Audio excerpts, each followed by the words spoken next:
میری بڑی بہن کی 2 جڑواں بیٹیاں تھیں، مگر وہ اپنی ایک بیٹی کو پیار کرتی تھی اور دوسری سے نفرت کرتی تھی، اسے ہاتھ تک نہ لگاتی۔ ایک بیٹی کو اچھے اور نئے کپڑے پہناتی اور دوسری کو پھٹے ہوئے اور پرانے کپڑے پہناتی تھی۔ جب وہ بڑی ہوئیں تو میری بڑی بہن ایک بیٹی کو روز بازار لے جاتی اور دوسری بیٹی کو میرے پاس چھوڑ جاتی۔ مجھے بڑی حیرت ہوتی کہ میری بہن ان دونوں میں اتنا فرق کیوں رکھتی ہے، جبکہ یہ دونوں ان کی سگی بیٹیاں ہیں۔ ایک روز میں ان کے پیچھے بازار چلی گئی اور پھر میرے تو روح کانپ گئی جب میں نے دیکھا کہ میری بہن، میرا نام فاطمہ ہے، میں حیدرآباد کے رہنے والی ہوں، ہمارے گھر کے اکلوتے کمانے والے ابا تھے، لیکن سارے گھر میں صرف اور صرف اماں ہی چلتی تھی۔ کوئی بھی اماں کی مرضی کے بغیر گھر میں داخل نہیں ہو سکتا تھا۔ میری پھپھو وغیرہ میں سے کوئی بھی ہمارے گھر میں قدم نہیں رکھ سکتا تھا، کیونکہ ان کے آتے ہی اماں کا داغ خراب ہو جاتا تھا۔ ایک دن ہلکی ہلکی بارش ہو رہی تھی جب ابا نے اماں کو گوشت کا کہا کہ یہ پکا دو، میری بہن آ رہی ہے، لیکن اماں نے وہ گوشت پکانے کی بجائے زمین پر پھینک دیا اور کہا کہ تمہاری بہن اس گھر میں صرف تب ہی آئیں گی جب میری لاش اس گھر سے اٹھے گی، کیونکہ میں یہ برداشت نہیں کر سکتی کہ کوئی بھی میرے گھر میں میری بغیر اجازت کے آئے۔ تمہاری بہنوں کا جب دل کرتا ہے منہ اٹھا کر چلی آتی ہیں، یہ گھر میرا ہے، انہیں پہلے مجھ سے اجازت لینی چاہیے۔ ابا اماں کی اس بات پر کافی حیران ہوئے تھے۔ حیران تو ہم بھی تھے، ہمیں علم تھا کہ اماں کی پھوپھیوں سے کوئی خاص پیار نہیں ہے، لیکن پھر بھی مجھے کم از کم یہ امید نہیں تھی کہ اماں اس طرح کوئی بات بھی زبان سے نکال سکتی ہیں، یا پھر اس طرح اپنا دل سخت کر کے بول سکتی ہیں۔ ابا کچھ دیر تو اماں کو غم کے عالم میں ملے جلے جذبات سے دیکھتے رہے اور پھر ایک دن طیش میں آ گئے اور باہر نکل گئے۔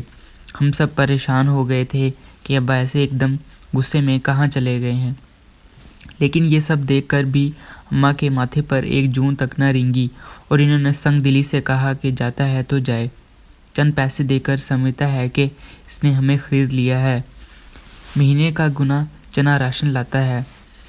کچھ کہو تو دماغ خراب کرنے لگتا ہے کہ مہنگائی ہو گئی ہے، تنخواہ نہیں بڑھ رہی، اور خود دیکھو کیسے اپنی بہن کے آنے پر گوشت لے آیا ہے۔ اگر میری بہن آتی تو پھر بھی یہ اس کے ساتھ مہمان نوازی کرتا کہ میں نے یہ بہن کی کتنی مہمان نوازی کرتا ہوں۔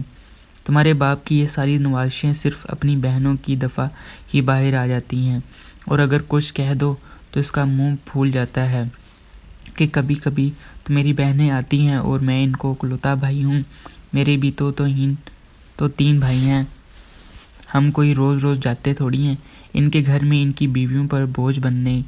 امی کی یہ بات سن کر میں دنگ رہ گئی تھی اور میں نے امی سے کہا کہ ابھی پچھلے ہفتے ہی بڑی خالہ اپنے بچوں کے ساتھ آئی تھی، آپ نے ہر چیز بنائی تھی، ابا نے بالکل منع نہیں کیا تھا، بالکل خالہ کے بچوں کو جاتے وقت پیسے بھی دے کر بھیجے تھے۔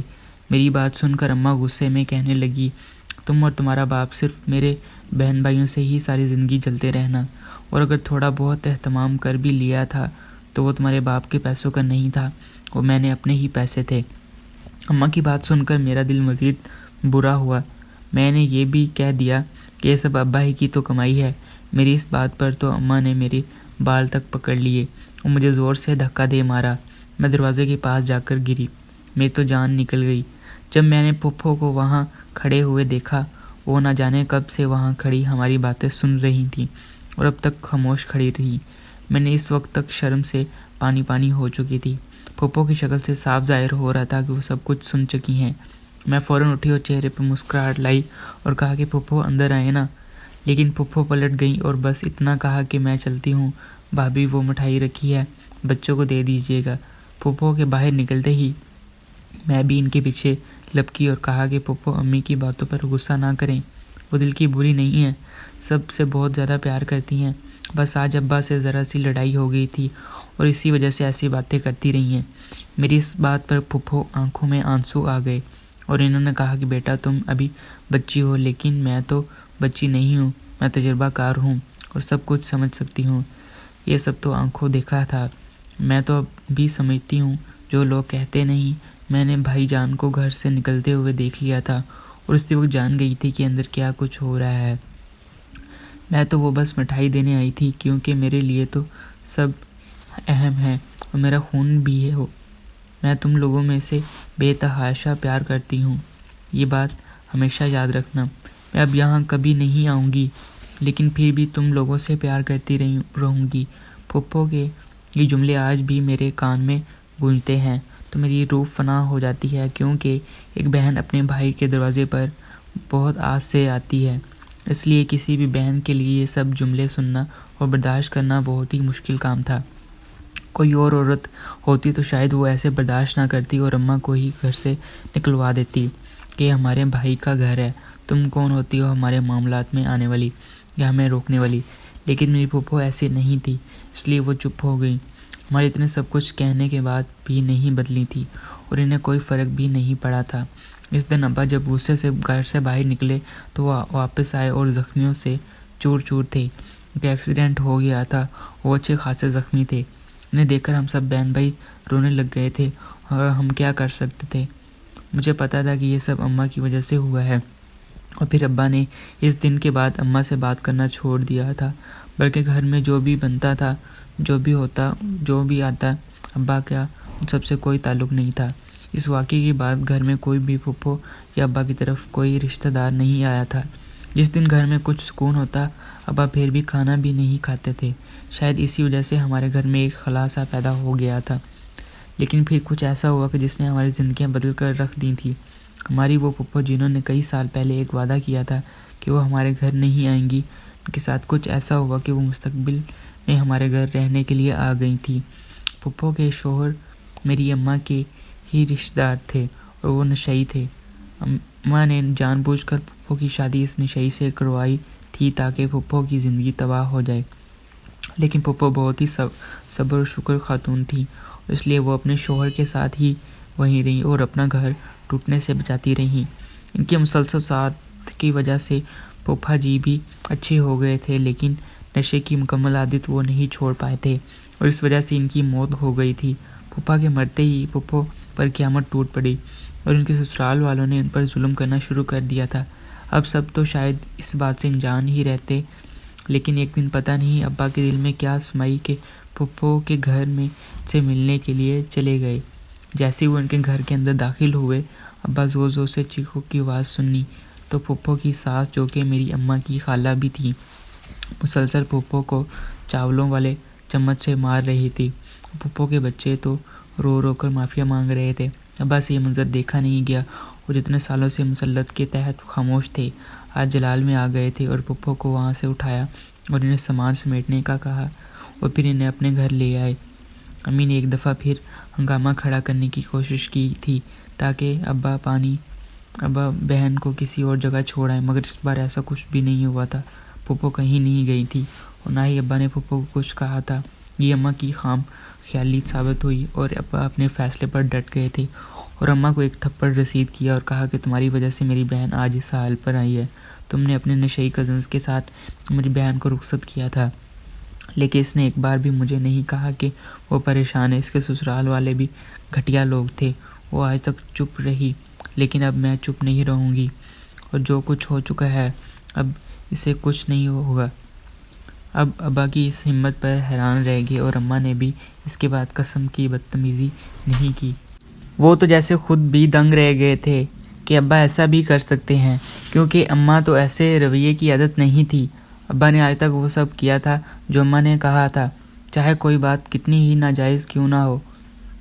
ابا اماں کی ہر بات مانتے تھے، ان سے ایسے رویے کی امید کسی کو بھی نہیں تھی، اور مجھے لگا تھا کہ جیسے اس دن کے بعد سب ٹھیک ہو جائے گا اور ہم سب خوشی خوشی ساتھ رہیں گے، لیکن یہ میری بھی خام خیالی تھی۔ امی کی جیسی فطرت کا ایک اور انسان بھی ہمارے گھر میں تھا اور میں اب تک لا علم تھی۔ وہ انسان میری بڑی بہن شازیہ تھی۔ میں آج تک سمجھتی رہی کہ وہ بھی میری طرح اس ظلم کے خلاف ہوگی، لیکن ایسا بالکل نہیں تھا، اور اس بات کا احساس مجھے تب ہوا جب ابا نے سے تھپڑ کھانے کے بعد رو رہی تھی اور باجی اماں کے پیروں میں بیٹھ گئی تھی اور اماں سے وعدہ کیا کہ وہ ان سب کی حالت کا بدلہ پھپھو سے لے کر رہیں گی اور کسی کو بھی نہیں چھوڑیں گی۔ مجھے لگا شاید باجی نے اماں کا دل بہلانے کے لیے یہ سب کچھ بولا ہے، لیکن پھر واقعہ باجی نے پھپھو کی زندگی کو بہت زیادہ مشکل پیدا کر دی اور ہر وقت ان کو ایسے رکھتی کہ جیسے پھپھو اس گھر کی ملازمہ ہوں۔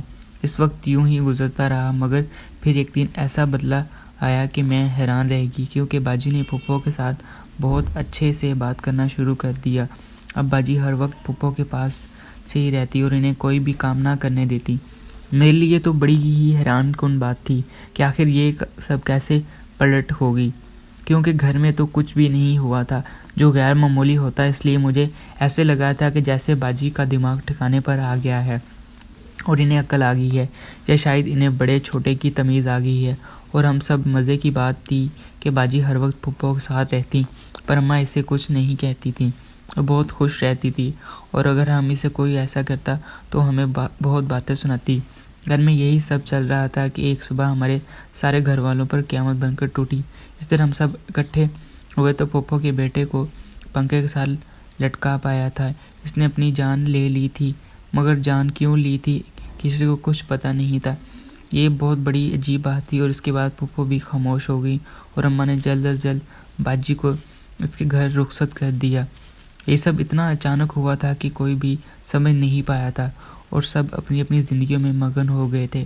باجی بھی اماں جیسی ثابت ہوئی تھیں، اس لیے وہ دلہا بھائی کو لے کر ہمارے پڑوس میں آ بسی، اور پھر انہوں نے وہیں رہنا شروع کر دیا۔ ایک دن ہمیں پتہ لگا کہ باجی امید سے ہیں۔ وہ جیسے بھی تھیں، لیکن ہم سب کو لوگ ان کے لیے بہت خوش تھیں، کیونکہ وہ ماں بننے والی جا رہی تھی، اور میں خالہ دلہا بھائی بھی ہر وقت ان کے پیچھے پیچھے پھرا کرتے تھے، ان سے بہت زیادہ پیار کرتے تھے۔ میری بہن کے آگے کسی کی بھی نہیں چلتی تھی، اور ان کے سسرال میں ہر کوئی سے ڈرتا۔ دلہا بھائی اور باجی بس مہینے میں ایک دفعہ ہی سسرال جاتے تھے۔ امی نے باجی کو گود بھرائی کی رسم بھی کی تھی، اور سب ان کے لیے مہنگے مہنگے تحائف لے کر آئے تھے۔ باجی کے سسرال والے بھی موجود تھے۔ امی نے بہانے سے ان لوگوں کو بہت سی بےعزتی کی تھی، لیکن وہ لوگ دلہا بھائی اور باجی کے آنے والے بچے کی وجہ سے یہ سب سہ گئے تھے۔ اور پھپھو اس دن خاموش تھی۔ انہوں نے اپنا تحفہ باجی کو دیتے ہوئے ان کے کان میں کچھ کہا تھا، جسے سن کر باجی اپے سے باہر ہو گئی تھی۔